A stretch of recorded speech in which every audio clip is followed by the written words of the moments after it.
Everyone and welcome. We are the Owatonna School Board. This is Monday. It's the 28th of November, 5:30. I'm going to call this meeting to order. Eric, our attendance? Just missing Lori tonight. We are, in fact. Would you all please rise? Open with the pledge. I pledge allegiance to the flag of the United States of America and to the republic for which it stands, one nation, under God, indivisible, with liberty and justice for all. First up tonight would be to approve the agenda as presented. So moved. Second. We have a motion and a second. Any further discussion? Hearing none. All in favor with an aye? Aye. Any opposed? That motion carries. Mr. Elstad has a nice introduction for our mission moment. Thank you, Mr. Chair. Members of the board, it is my honor tonight to honor Nils Gantert. And Nils, I know you need to get back to basketball practice here in short order, but I want to make sure that you can stand up here, you can stand at the podium, whichever. Why don't you stand right up there, Nils? We felt taller when you were down the level. Of that basketball build you have. Nils, we're excited to honor you tonight. Nils is the son of Stefan and Sarah Gantert. And we are honoring Nils this month in recognition of his being named as a National Merit semifinalist. The National Merit Scholarship Program is an annual academic competition that honors individual students who show exceptional academic ability and potential for success in rigorous college studies. Approximately 1.5 million high school students enter the program by taking the PSAT their junior year. Of those students, approximately 16,000 qualify as semifinalists. So Nils, you're part of an elite group. Semifinalists are the highest scoring students in each state. Not only is Nils great academically, but he's also involved, and this is not an exhaustive list, soccer, basketball, tennis, band, choir, and is a member of the Carolers. And you probably have many other things you're involved in as well, Nils. Nils, we're very proud of you. We wish you the best as you move on from here, from Owatonna High School, to continue your education at the University of Minnesota Twin Cities campus. I think we should give Nils a round of applause.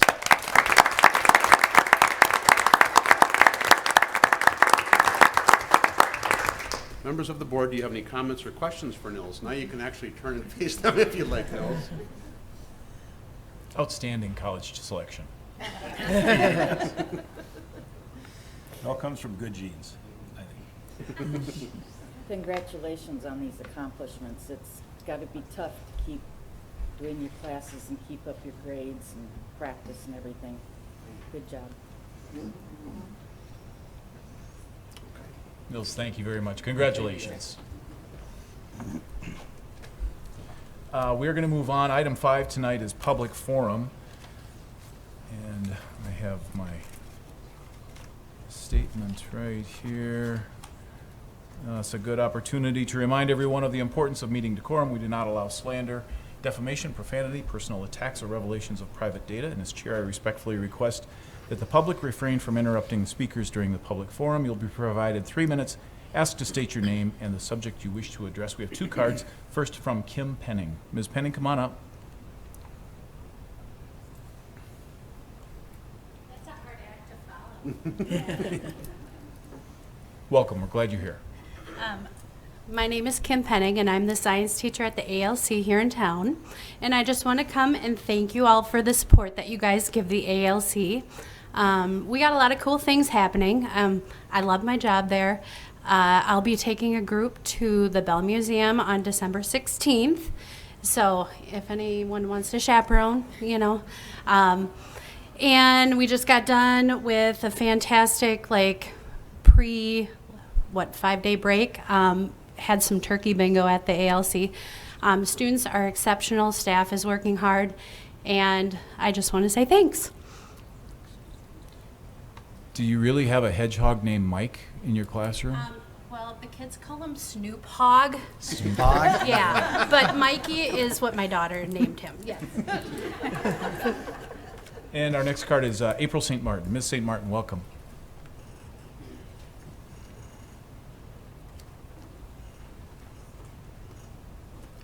Thank you.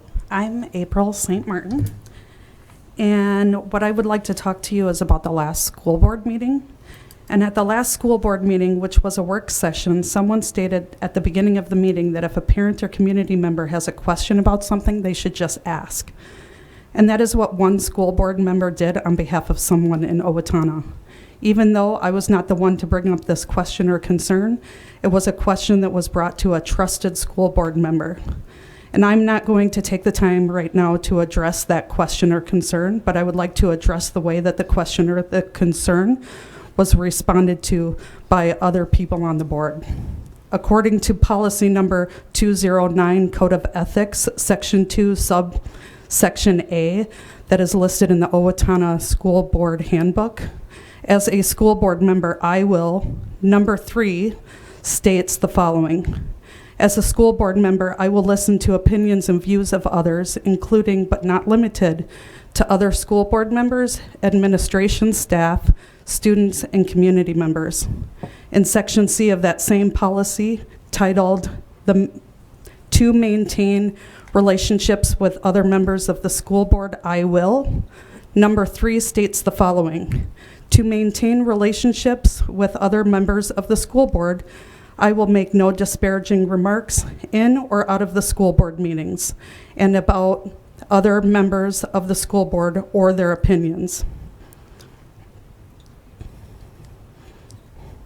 As a parent and community member who has questions, I have a lot of questions. I want to know that no matter how sensitive the topic or even if my opinion differs from yours, that my question is being taken seriously and I will be given an honest and direct answer. The display of disrespect during the work session last school board meeting does not instill a level of confidence and trust in I or that anyone else will be listened to and taken seriously, especially when we have a difference of opinion. At the last board meeting, a member asked a question, and she started out by saying, a parent community member asked me, and I want to know if this is true. Instead of just answering her question directly and moving on, other school board members laughed, scoffed, and even dismissed the question and the school board member with a wave of the hand. Eventually, the question was answered directly by Mr. Elstead, something that I did appreciate very much, that he looked her directly in the eye and gave her just a matter-of-fact answer. I did appreciate that, so thank you. My question is, why was anything else needed? So according to your own policies, you have a board of ethics. And if you are not even taking other board members seriously, how can I as a community member or parent know that when I bring up a concern or a question that it is taken seriously? Just one last thing, I do want to work together with the school board currently and the upcoming school board to work together to build that trust back. And what I would like to see is a school board member or school board members, and even if it takes the superintendent to reach out to see how we can start building that trust up again. Thank you. Ms. St. Martin, thank you.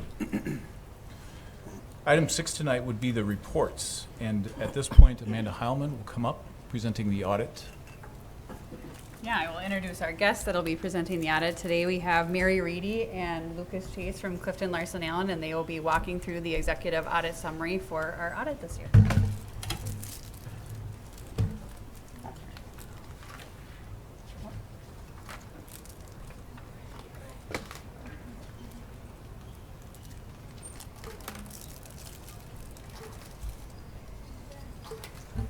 There we go. You just click the arrow there. It should walk you.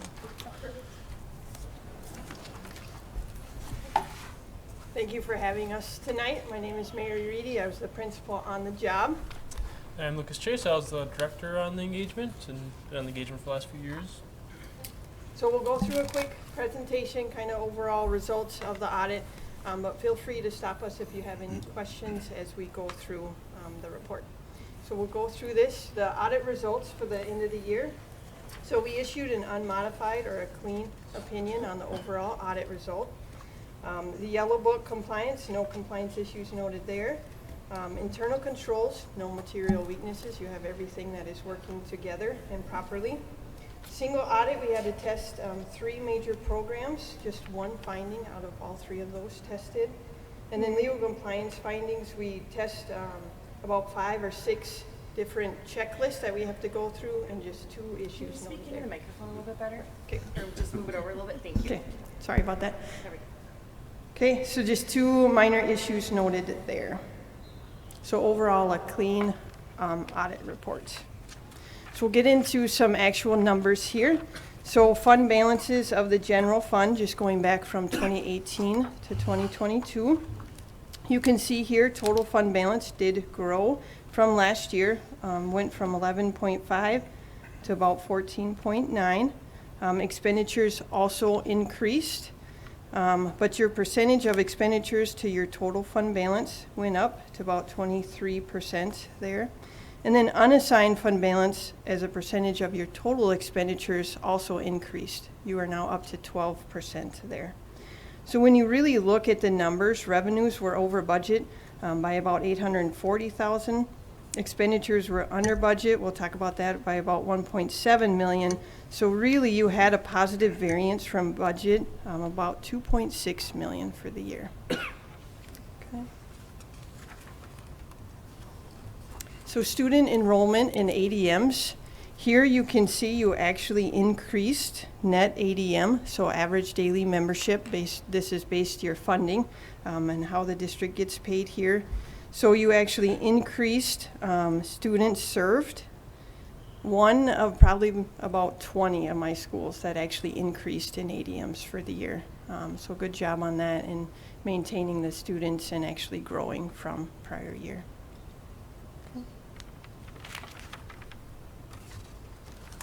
Revenues here, we just like to break them down for you. This is just the general fund. So again, increase in revenues. When you look at this, increase in property taxes, increase in state. A lot of had to do that with your ADM increase as well. Federal sources increased. So when you look back to 2020, you're about 2 million. 21 and 22 increased pretty significantly. So just continue to monitor that. That's all that extra one-time funding. So eventually you'll spend all of that down and then you'll go back to where you were probably about in 2020. So just continue to monitor that.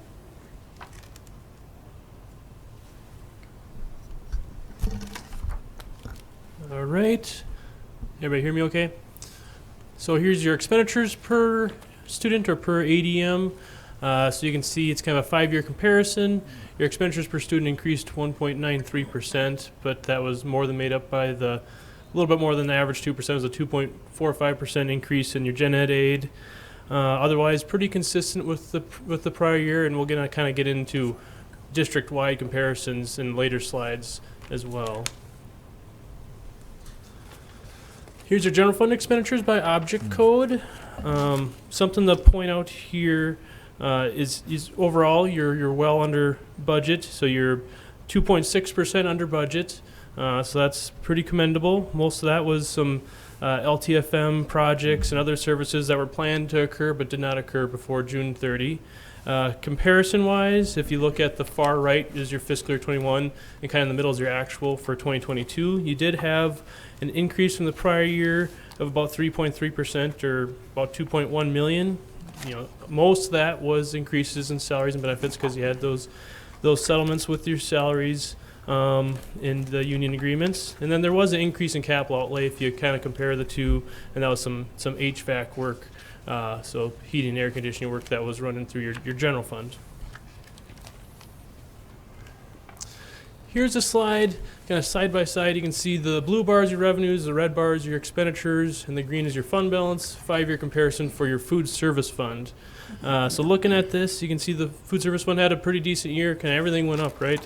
Your fund balance increased about $754,000. Revenues were up about $1,659,000, and that's because your meals served, which we'll see in the next slide, took a big uptick, getting kind of closer to and even maybe a little higher than pre-pandemic meals served. And then most of the increase in revenues came from federal revenues because you're still, as of the year under audit in fiscal year 22, we're 100% free through the federal summer food service program. And then within that program, the rates you got per meal had an increase. So, and then the expenditures, of course, increased because the meals served, your supplies, expenditures, and everything else went up. And then students were back on site to serve those meals. Here's your meal served slide that I mentioned before. Of course, 100% free the last 2 years. Before that, you had some paid and reduced and free meals. Now, going forward, again, we're going to kind of be back to looking at 2020, but for the year under audit, 100% free. And you can see the total number of meals, went up from 312,000 to 520,000, so 208,000 increase in meals there. So you're back to, if you look at kind of 2018, 2019 meal totals, and even just a little higher. And then here, kind of similar to 2 slides ago for the food service fund, this is the community service fund operating results. Again, your revenues in blue, expenditures in red, fund balance in green. Had a nice uptick here that was planned in fund balance, revenues, and expenses. So your fund balance increased $84,000 in your community service fund to $1,670,510. Revenues are up $389,000 and expenditures up $395,000, and that was all planned expenditures and state and federal funding for those expenditures through the Adult Basic Ed program. And actually a large part of that was audited with the single audit too for the fiscal recovery funded, federally funded Strengthen ABE program. And a decent amount of that is actually paid to other districts that are a member of the Adult Basic Ed Consortium. So it's $241,000 of that's paid to other school districts, since the district is the fiscal agent of that program. And then here is your expenditures district-wide per student, or ADM, backing out kind of the one-time building construction that's going on. So if you back out the building construction fund, this is kind of, if you take out the total, each year adds up to 100% for the last 3 years, and then your comparatives are the fiscal year 21 numbers, because of course the other districts don't have all their 2022 audits in yet. If you had the total numbers, you would see that the district actually comes in below state averages for statewide and for districts of some comparative size over 4,000.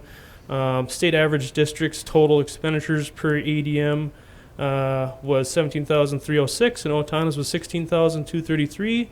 And then if you look at kind of the bottom, the red and the purple, that's your administrative and your support, and you can come in nice and below average there. So you're doing an efficient job of managing the school. So you can see if you add those two up, it's 6.7% statewide for districts over 4,000 ADMs, and the district came in at 5.8%. If you're comparing year to year, just the percentages, the changes, fiscal year 21-22 debt service, so the orange part kind of took a uptick there, and that's with those 2020 bonds coming online with principal and interest payments coming on, and then proportionally the other ones go down. But if you compare between 21 and 22, everything's pretty consistent. With that, we open up for any questions or feedback.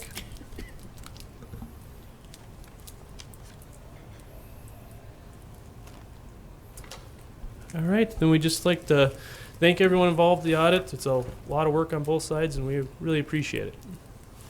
I just have one or two questions about the couple of things that you had questioned. Or what do we do about that? Is it something that can be changed going forward, or? Correct. Yes, we've already worked with management, and all those have been corrected. Yes, ma'am.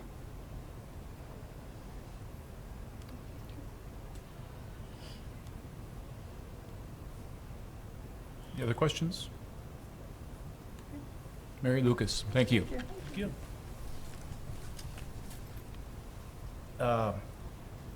As the audit draws to a close, just a couple of comments here. I'm delighted to know that we've had a clean audit. Many thanks to Amanda, to Sarah, to Mary, to Lucas for their hard work.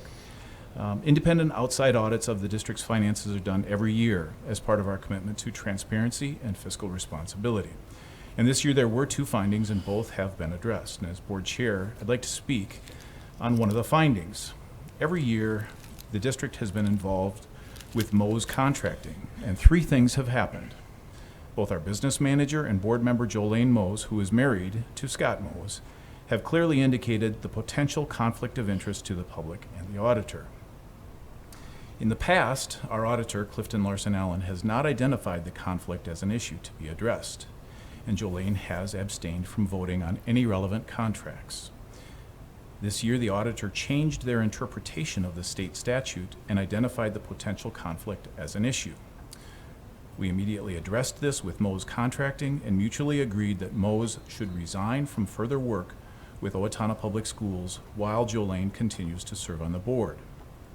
Kraus Anderson, our construction manager on the high school, has reassigned the work and is confident the work will be completed with fidelity and within budget. We are confused about why the auditor changed their prior interpretation of the statute. We're happy to comply with this new finding. We appreciate the outside review to ensure that we are on track, in compliance, and transparent with the community. We look forward to completing and celebrating the opening of our new high school in the fall of 2023. With that, we're going to move on. Item 6 tonight is general information. Does anybody have any questions for Mr. Elstad or members of his staff with regard to the general information in your report? Hearing none, we are going to move on to item 8, which is no action required, board forum. Jolene, do you mind if we start down on your end? Sure, yep. Policy committee has been busy at work again, reviewing and updating and making sure that our policies are reflective of what we're doing and vice versa. Deborah? What are we doing? This is board forum. Oh, I don't have it. I do have a quick thing for board forum.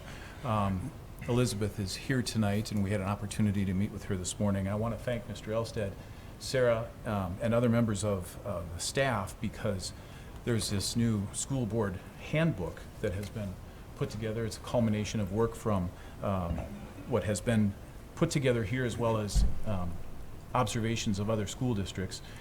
And as I speak for the 7 board members that are up here, it sure would have been nice to have this when we started. But it's a fabulous piece of work, and really appreciate the work that you put into it. I know that we had a chance to speak with Elizabeth this morning about it as well. That's what I have for board forum. Just heads up, winter's coming. Just watch for pedestrians and vehicles in front of you and around the schools. Nothing for me. Nikki? A couple things. I had the privilege of attending the high school choir concert, the Husky and Varsity choir and orchestra, and it was wonderful, as usual. And I, again, am on state school board, and we have a delegate assembly vote this coming weekend. I have provided Mr. Elstad with all of the resolutions that are getting proposed for him to review.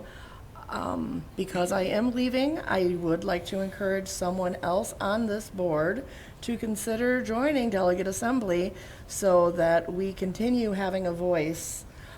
It is important to make sure that we are represented and that we have a say in some of these resolutions.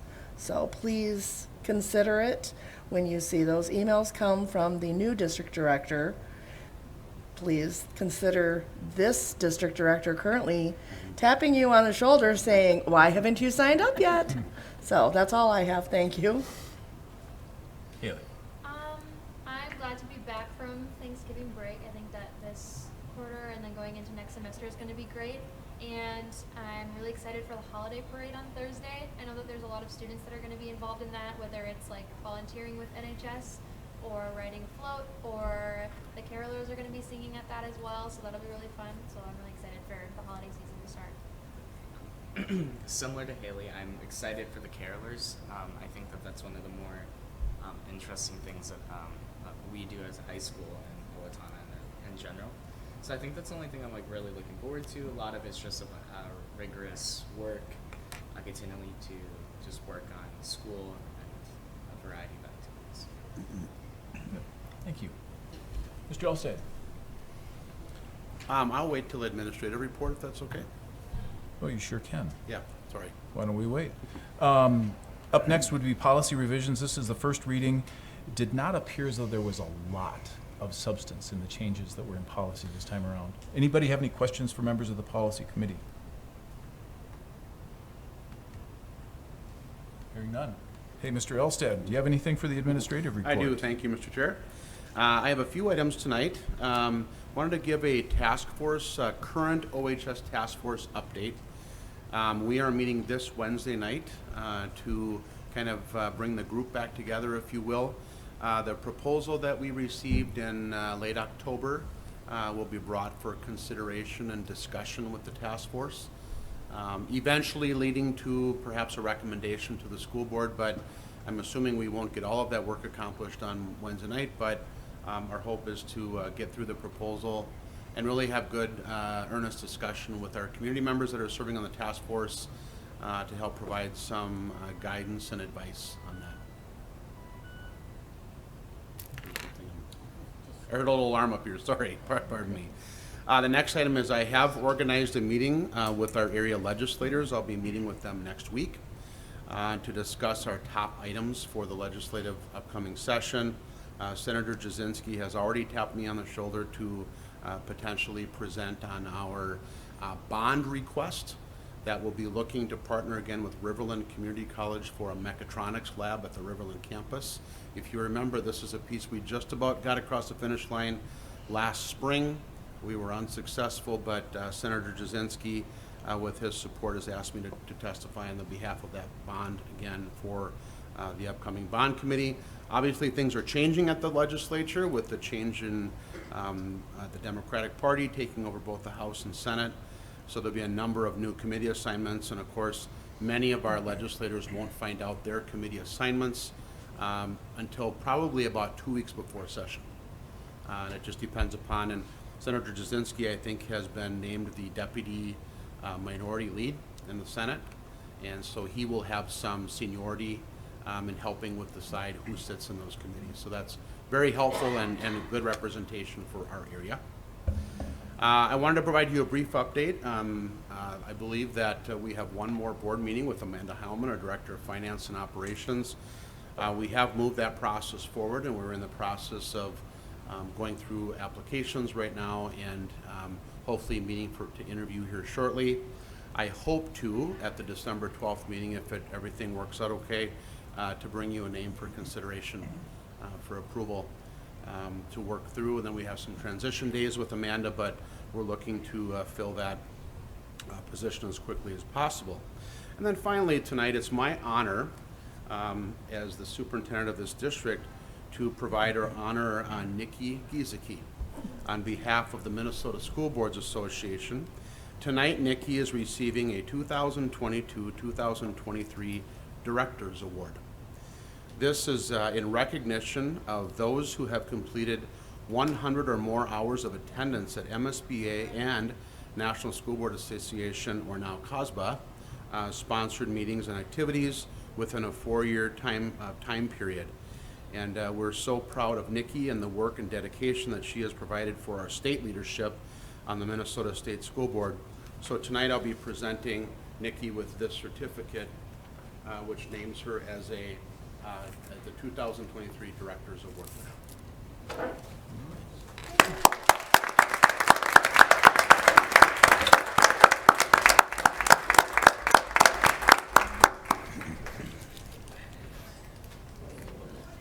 100 hours of meetings? Or more. Or more. That's impressive. Want to say anything? No. Being the director of District 1 has actually been very enlightening because I think too often we get a little siloed in what's going on in our own school district, and we forget that there are other voices that also need to be heard.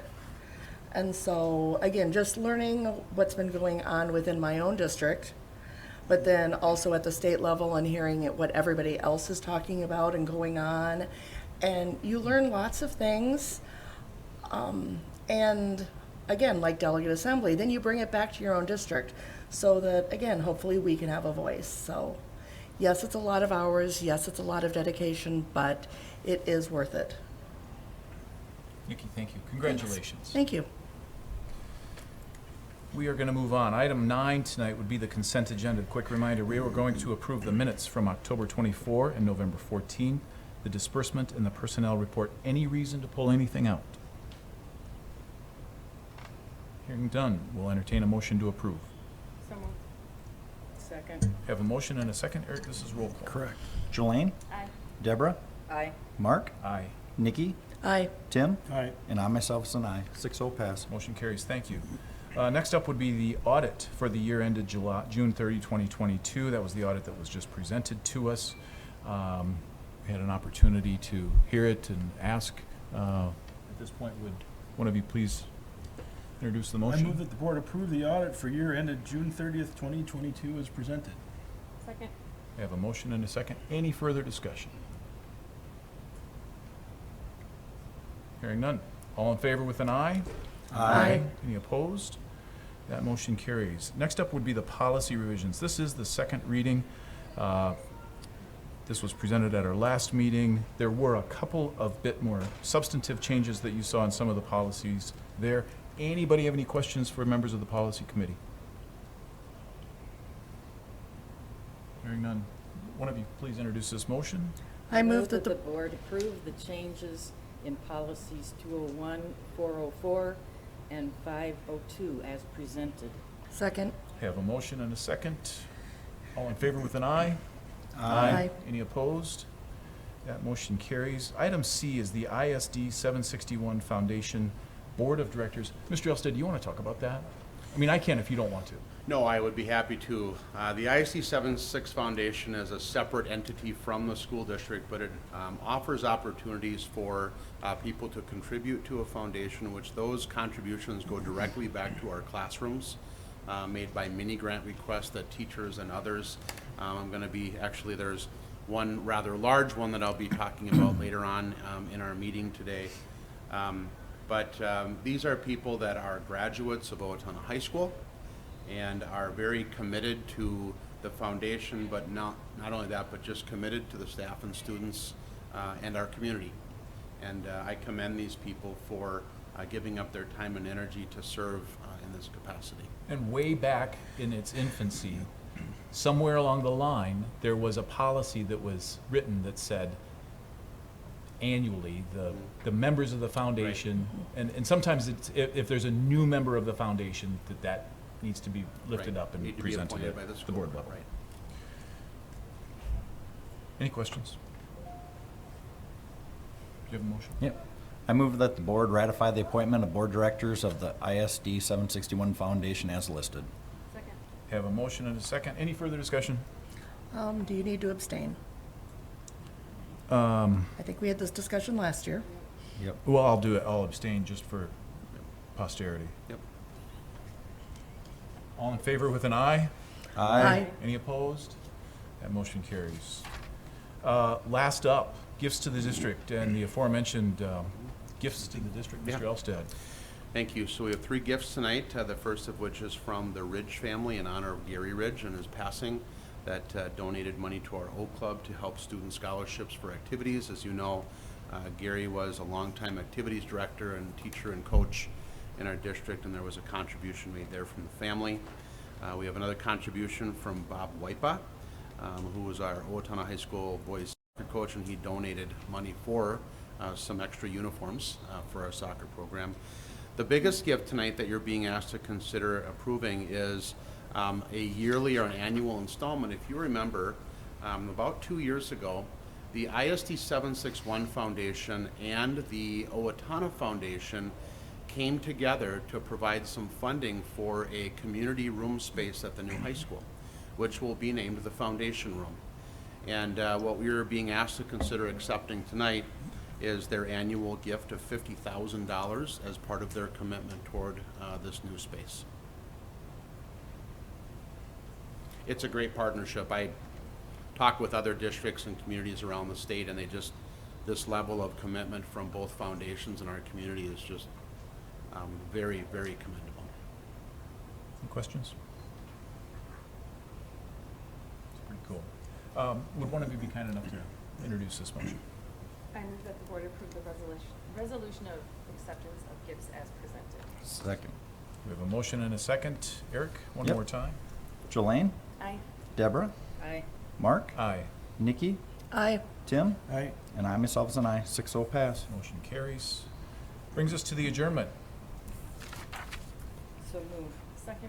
We have a motion and a second. All in favor with an aye? Aye. Any opposed? That motion carries. Thank you, folks.